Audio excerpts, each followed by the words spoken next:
Selamat malam, salam budaya Rahayu kepada yang hadir. Tadi ada Romo, Dr. Bambang. Dr. Bambang itu ketua dari Sastro Jendro Living Academy. Kemudian ada Anggrek. Anggrek itu termasuknya pendamping sesepuh ya. Ada Mas Tommy, itu juga dari SLA, dia bendahara. Ya. Jadi ini yang pertama kali ini saya coba membacakan mantra untuk membersihkan karma kita, karma leluhur. Hong ilaheng ono dewa teka wetan, takon dosa masalahe. Raja busana sarwa kuning, aketak ketik kenaka, akirap-kirap rekma. Anggosok-gosok asta, peksane arep raup. Anyawa tunjung kuning lan apa kang krana nira, hang ruwat dosa sakmala, hang ruwat denda upata, upata guru nira, upataning bapa biyung, upata sanak kadang tuwa, hang lebur dosa mala, hang lebur ipenala, ala ili katutna banyu mili, katutna barat kang gedhe, katutna lesus agung, aja sira-sira bali-bali, besok sira pasti baliya anggawa Sri Sedana. Buangen mala trimala, cemplungna segara agung, panyuwunku saking karsaning Gusti Allah. Begitu tadi mantra dari Tunjung Kuning. Marilah kita coba sambil hening, mendengar musik, juga narasi saya mudah-mudahan tidak bisa didengar ya. Jadi menyapa leluhur dalam meditasi adalah sebuah laku batin yang halus. Bukan untuk memanggil roh secara harafiah, melainkan untuk menyadari akar kehidupan yang mengalir dalam diri kita.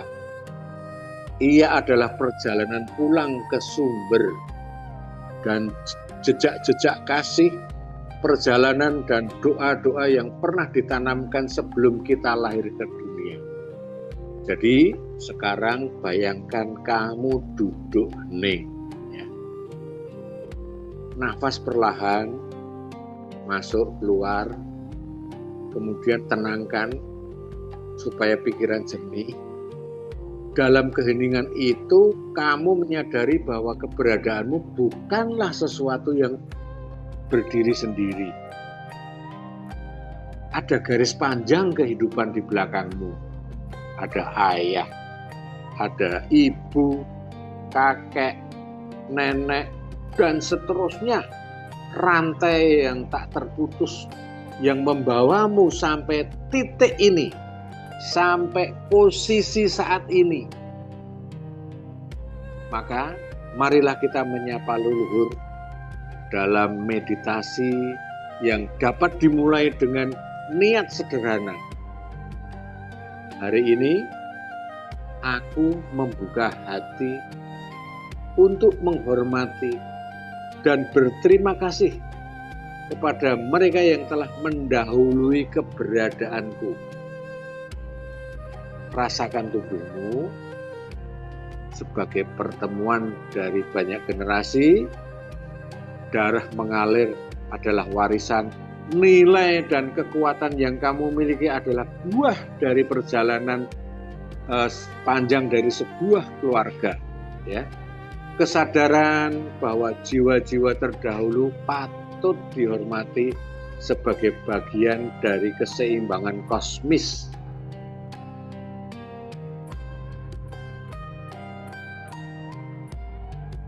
Jika aku ada luka yang belum selesai, biarlah berhenti di diriku. Jika ada cinta dan kebijaksanaan, biarlah tumbuh melalui aku. Aku menjadikan meditasiku sebagai ruang rekonsiliasi.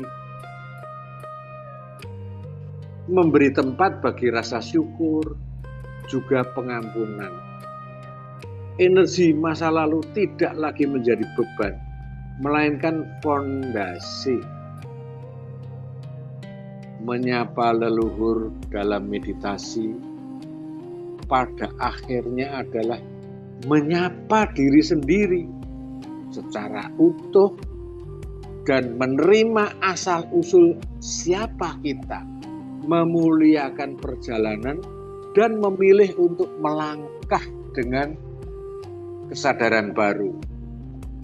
Monggo dilanjutkan dengan hening sambil mendengarkan musik, renungkan bahwa dirimu adalah ada di belakang dari keturunan-keturunan yang membawa kamu berada sekarang.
Menyapa leluhur dalam meditasi adalah menyapa diri sendiri juga secara utuh. Jadi kita harus menerima asal-usul, memuliakan perjalanan, dan memilih untuk melangkah dengan kesadaran baru. Ya. Di dalam meditasi, dalam Sastra Jendro, itu tidak pernah kita melupakan bahwa yang pertama adalah kita memiliki 3 kesadaran. Mungkin sudah sering mendengar, tapi ini penting sekali, yaitu kita punya kesadaran pikir, kesadaran rogo, dan kesadaran rasa. Gati pikir, gati rogo, gati rasa. Nah, meditasi yang pertama kali saat kita menarik napas, menghembuskan, cobalah rasakan seluruh tubuh. Disitulah sebetulnya gati rogo dan gati rasa sudah menyatu. Itu yang disebut meditasi. Nah, kemudian pikiran kita kan ada kemana-mana, ya, melayang-layang, gerambiang, bermain ke sana kemari. Caranya bagaimana? Kita kandangkan, yaitu tarik napas, mata walaupun merem seolah-olah memandang ujung hidung. mandengo pucuking grana, ya.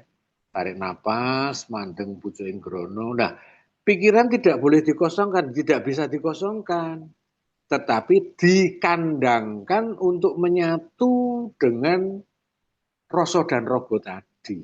Sehingga gati pikir, gati rasa, gati rogo bersatu, kawin. Makanya wikromo, romo, triwikromo. Nah, triwikromo inilah yang sebetulnya sangat penting karena saat kita itu berhasil triwikromo, kita menjadikan suksma kita suksmo langgeng. Jadi setelah kita yang mendatar itu triwikromo ya, menyatu ya semuanya, rasa dan rogo udah menyatu, pikir dikandangke masuk sekalian ya. Nah, itu kita punya jalur ke matahari atau ke analoginya Tuhan itu menjadi suksmo kuoso atau sukmo langgeng. Jadi bukan sukmo biasa ya. Kemudian dasar yang segitiga itu kita guru sejati sudah ngoncei. Nah, guru sejati itu ada nurani, ada macam-macam yang kuncinya adalah memberi petunjuk, menuntun kita. Nah, dari meditasi-meditasi kita, jika kita berhasil triwikromo, itu pasti kita akan masuk ke dunia yang sifatnya transendental. Apa itu transendental? Keilahian. Nah, ini hebatnya Sastro Jindro ya. Jadi mereka itu jika kita sudah meditasinya tekes ya, bagus, yang kita bicarakan itu sudah keilahian gitu loh. Jadi kita nggak nyebut nama-nama Allah, nama-nama Tuhan, nama-nama Bapak dan sebagainya nggak perlu. Itu sudah langsung kita. Nah, dari Trigati tadi jadi Triwikromo. Nah, kalau di imanensinya itu jadi Tri Pramono, segala perenungan-perenungan itu loh. Jadi otak tok gitu loh. Kognisi, kognitif ya.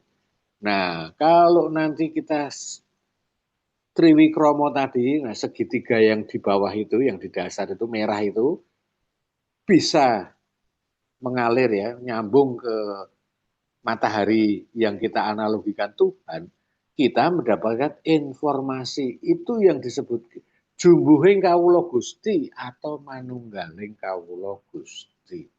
Jadi manunggaling kawula Gusti itu bukan orang ketemu menyatu sama Tuhan, tidak. Ya. Itu hanya merupakan satu resonansi bersambung. Nah, disitulah sebetulnya kuncinya kita banyak sekali keuntungannya. Kecerdasan semesta. Anda semua misalnya bisnismen ya, itu cerdik jadinya. Kalau bisa triwikromo terus gini. Karena apa? Karena ini sebetulnya merupakan pencerahan. Ya. Jadi kalau orang meditasi mencari pencerahan, wah aku itu padang-padang semuanya terang gini-gini. Itu belum tentu pencerahan. Kalau dia tidak triwikromo. Ya. Jadi ada wahyu itu bisa turun. Ya. Revelation kalau dalam bahasa Inggrisnya. Ada pencerahan, enlightenment. Ya. Juga ada inspirasi. Nah, nabi-nabi dulu itu misalnya Nabi Nuh suruh nyebrang lautan itu dapat inspirasi ini. Vision dari keilahian. Kita juga bisa, walaupun mungkin kadarnya tidak seperti cerita zaman dulu. Karena zaman dulu itu diperuntukkan untuk menjelaskan ini sebetulnya. Makanya saya tempo hari pernah ada seorang pastor ya, dari Flores ya, diskusi sama saya, dia terbelalak saat ceritain begini. Oh gitu maksudnya. Iyalah ayat-ayatmu itu kamu cari nanti kan ada. Tuh. Oh iya iya iya iya. Tahu dia. Bahkan dia cerita, iya betul ya. Yesus itu selalu ngomong, akulah jalan hidup dan kebenaran. Aku itu ya ini tadi, guru sejati. Nah, kalau mau digambar ke aku gambar Yesus atau salib ya enggak apa-apa, terserah itu. Itu kan simbolis saja, ya. Nah, jadi sastra jendra itu ilmu dalam, ya. Nah, nanti kita meditasi lagi sekali lagi. Nanti dimulai aja dengan tenang. Pertama kali rasa itu harus menguasai rogo dulu.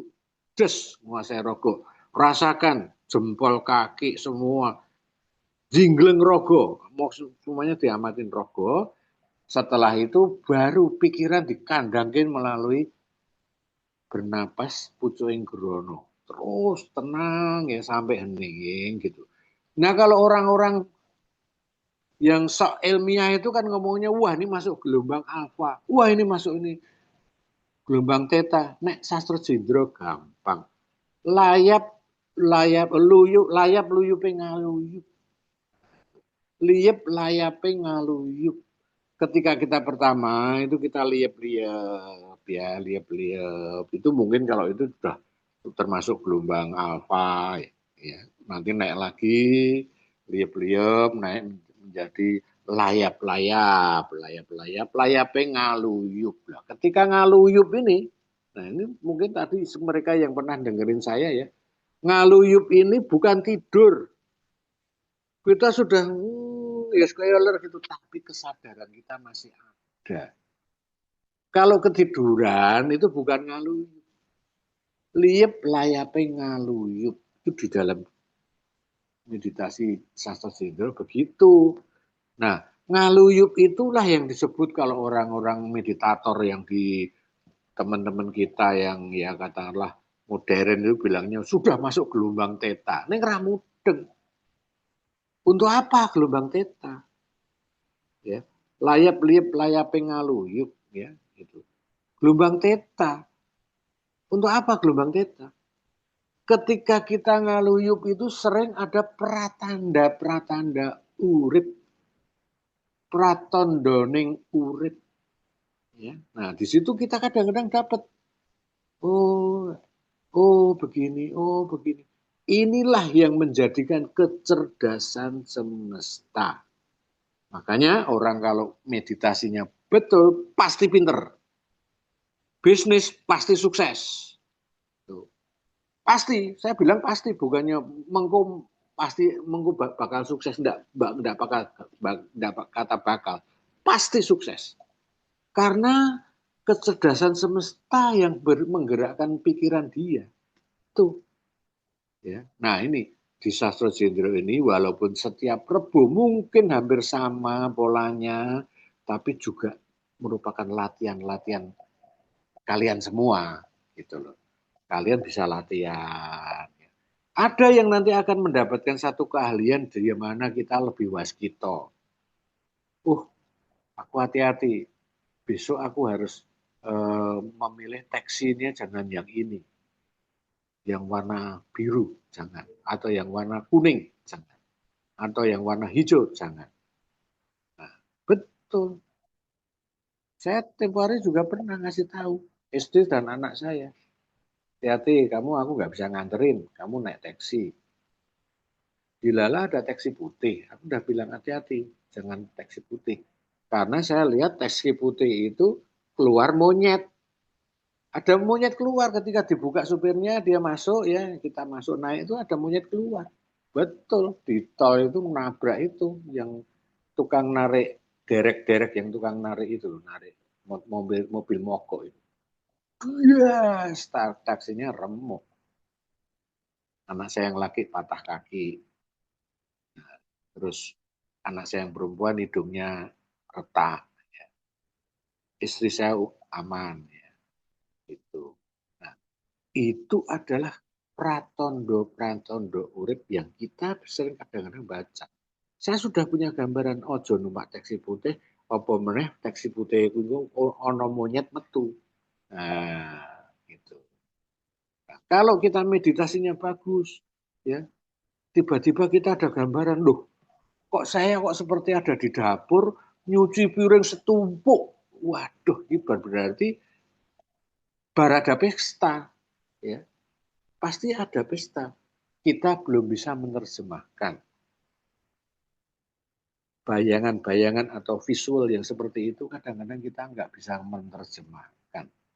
Nah ternyata tetangga kita meninggal. Masih muda, masih anak kecil kena demam berdarah. Tuh. Jadi ada pertanda-pertanda urip itu ada. Oh gini, oh gini, oh gini. Orang dulu sering begitu-begitu, tapi mereka yang ilmiah sering ngomong ini klenik, ini gadok-gadok. Oke, ya. Lah, kalau kita kembali membaca psikologinya Carl Gustav Jung, ternyata ada Carl Gustav Jung itu mempelajari yang namanya synchronicity.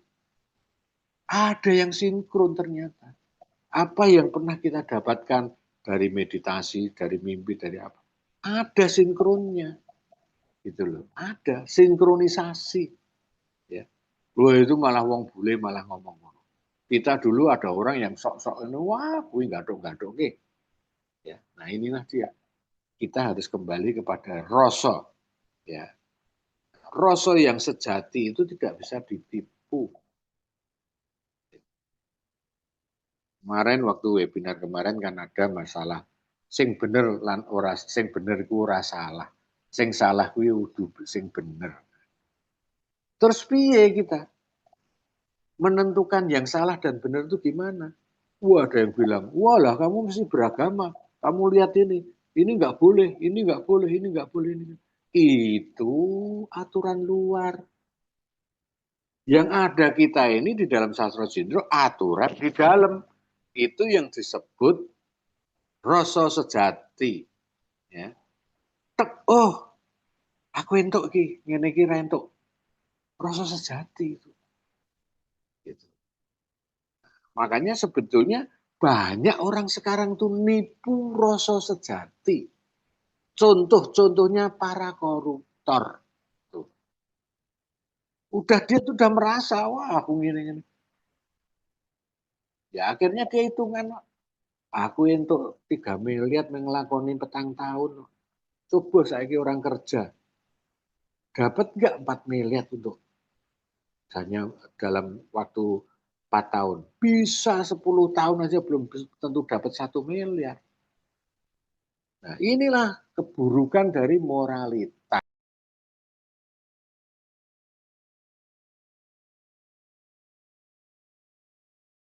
Diyu. Pangruating diyu itu maksudnya apa? Kita harus merubah, senantiasa merubah watak-watak raksasa, watak-watak murka menjadi yang sifatnya kebajikan. Nah, ya, jadi itu dijelaskan secara apa ya sederhana juga pernah dijelaskan di wayang. Nah, Lokopolo ya. Serat Lokopolo karyanya Sindu Sastro itu sebetulnya gubahan-gubahan terus itu. Gubahan dari Arjuna Wijoyo, Arjuna Sosrobau terus masuk menjadi Lokopolo. Lokopolo dipakai sama dalang-dalang. Terutama untuk menjelaskan sastra jendro dan watak patang prakoro ya. Itu ada Kumbokarno, ada Rahwono. Rahwono ini kan simbol dari Kamurkan lah. Sunan Kalijogo ngomongnya amarah. Terus ada Kumbokarno, ya, itu mengabdi sifatnya, kasantosan. Terus ada lagi yang nafsu tok, nah, Sarpo Kenoko. Tapi ada juga yang selalu bijaksana, ingin suci dan sebagainya. Wibisono. Jadi 4 unsur ini, 4 mata ini dari unsur bumi, geni, air, dan angin. Nah, jadi sastra jendro itu makanya mungkin nanti kalau April itu Kedaran itu saya akan tandeskan lagi. Inilah hubungan manusia dengan tubuh kita, hubungan manusia dengan alam, hubungan manusia dengan Tuhannya. Nah, sekarang kita coba meditasi utuh ya. Dengarkan musik, bila perlu musik gak usah keras-keras ya, kecilin aja di HP-mu. Dirasake benar-benar yang pertama kali itu rasa itu harus menguasai rogo dulu. rasakan rogo seluruhnya, terus baru pikiran itu dikandangke ning ngone irup, dikandangke ke pucuking grono. Lah kalau dikandangke itu masih tetap biayaan kemana-mana, ya biarin. Kita hanya mengamati saja. Jangan diperintah. Tidak ada orang bisa ngosongkan pikiran. Itu omong kosong. Ya. Nah, makanya kalian juga perlu membaca tentang Dewa Ruci, ya, Bimo Suci, dan sebagainya. Perlu. Karena ini hubungannya dengan meditasi. Nah, nanti setiap Rebo saya selalu akan menambahkan sedikit demi sedikit supaya kalian masuk ke dalam kasepuhan. Apa yang disebut kasepuhan? Kasepuhan itu sudah tidak ragawi, tidak kanuragan, tapi yang sifatnya pikiran-pikiran sepuh, pikiran-pikiran tua, ya, kecerdasan semesta, ya, kemudian juga bagaimana tentang rasa, ya, bagaimana tentang penilaian-penilaianmu terhadap seseorang, bahkan nanti penilaian-penilaianmu terhadap alam semesta. Ya, saya waktu itu sudah merancang untuk doa Kolocokro, doa untuk negeri. Karena saya punya pemikiran, ini pasti ada gegeran. Nah ternyata sekarang ada perang-perang, tapi bukan Indonesia untungnya. Perangnya di sono, di sini, di sono. Malah Abu Dhabi dibom. Wah, banyak orang-orang nggak bisa pulang. Teman-teman kita ada yang di sono itu, nggak bisa pulang. Nah, itu jadi perang. Itu kita kadang-kadang bisa menentukan. Dulu tsunami Aceh itu malam Natal. Saya meditasi, kok ada begini? Apa nih? Wah, nggak tahunya itu gelombang itu jadi tsunami. Bisa kita. Jadi kita nggak usah takut. Itu bukan orang, wah ini pasti kamu tuh orang pinter. Tidak. Semua tinuntun Gusti. Nah, makanya meditasi Rebuan ini merupakan latihan. Ya. Yang saya tambahkan sedikit, saya ulang-ulang lagi, sedikit. Kayak Triwikromo itu selalu saya ulang-ulang, karena mereka nggak tahu. Gitu loh. Bahkan kadang-kadang saya bongkar itu mantranya. Ya kan? Hanggayuh tinarbukaning Triwikromo, ingsun sumarah ngeratoni sukmo sumilat, jagat kawedar. Jagat itu bisa kita lihat semua. Itu mantranya ada, Triwikromo itu. Nah, kalau mereka yang masuk ke Sastro Jindro, ikut ordaran, saya ini dulu, saya inisiasi tentang itu. Itu nggak main-main itu. Itu zaman Sastro Jindro yang dikembangkan oleh Ki Ageng Mangir. Mulai ya, rasa ngerasake rogo, pikiran kandangke, terus saja.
Ya, 7 menit 40 detik. Ya. Jadi saya punya metode, memang meditasi singkat itu minimal 7 menit. Itu cukup bisa mendapatkan satu intensitas yang bagus. Nah, sekarang kalau memang kita sudah bermeditasi, ya kita boleh kita sharing, tapi nggak usah direkam, ya.